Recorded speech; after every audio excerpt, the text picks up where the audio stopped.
Your closet is full of clothes, but you don't really have anything to wear, so what do?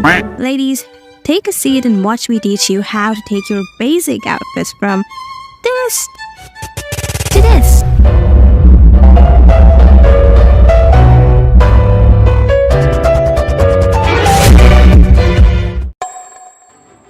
Putting together an outfit that works for you is down to 4 key points. Firstly, there are 2 types of colors, neutrals and everything else. Well, neutral is about neutrals. They are not just good, they are divine. They're the easiest to work with. It is so much easier to mix and match different pieces to create multi-dimensional outfits with neutrals. Because, they pretty much go with anything and everything. So yeah, neutrals are great, but what if you want some real colors in your outfit? The key is to know which colors go well together. So let me tell you about this little thing called a color wheel. Colors that are directly opposite one another are complementary colors, and when put together, they help create a bolder look and give contrast to your outfits. And colors that are next to each other on the color wheel are analogous and match well together to create a very subtle and cohesive outfit. So how do you go about this? You could use 2 neutrals, that is 1 neutral with another neutral. You could use 1 neutral with a non-neutral, or you could use 3 neutrals together. But, there's a catch to it. The key to wearing color is to figure out which colors you love wearing the most and which ones flatter your skin tone the best. Wearing the right colors will make you look more radiant and glowing. The wrong ones will make you look like a half-cooked egg. So how do you find your underlying skin tone? The first method is to just check your veins. If there are more of blue and purple veins, you have a cool undertone. If there's more of green and olive veins, then that means you have a warm undertone. And if it's a mix of both, then you have a neutral undertone and the world is an oyster for you in terms of fashion. So once you find your underlying skin tone, the first thing you want to do is to avoid the colors that are too close to your skin tone.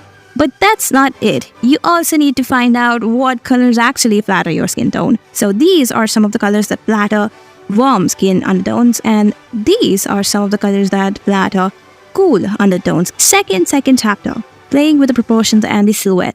If you've ever looked at your outfit and felt like something is off, then the chances are that the proportions of your outfit are crusty-dusty. In outfit terms, we can use the rule of thirds to break our outfit into 3 or more aesthetically pleasing parts. Now, your clothes have the ability to completely change the way you look, but only if you know how. Look at these high-waisted pants. What can they do? They create an illusion by making your legs look longer and slimmer. The high-fitted waist not only makes your waist look narrower, but also adds a solid vertical column, which makes your legs look longer.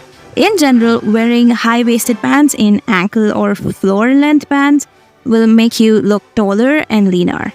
Pairing these with cropped, fitted, and tuck tops or highlighting your waistline using a belt would only make it better. You can always tuck your top the way you think it will flatter you, fully on one side or just at the front. You can use contrasting colors for better results. A monochromatic outfit creates a cohesive look which keeps the eye running up and down.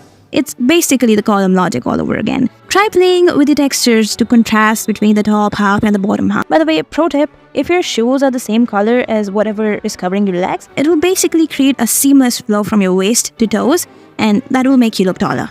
Now, you might have seen yourself complaining that oversized clothes don't look good on me. Baggy on baggy can make you look like a balloon, and tight on tight is just awkward. So baggy with tight clothes is just perfect. A baggy top with a tight bottom or a tight top with a baggy bottom. The importance of the fabric.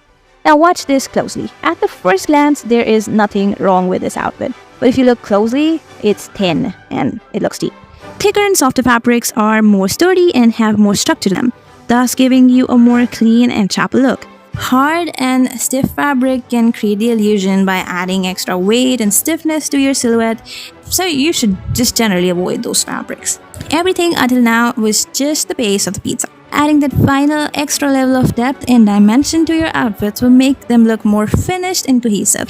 Accessorizing could mean using anything from bags, belts, blazers, coats, vests, watches, jewelry, a hat, shoes, or even headphones nowadays. There's no limit to how much they can spice up your outfit. If you have pieces like these that can go with the majority of the other pieces in your outfit, girl, you're set. For garnish, add a bit of confidence and sass to your outfits, and it's complete. Uh, God, oh, what is that? is that? Is that my love for you? Subscribe.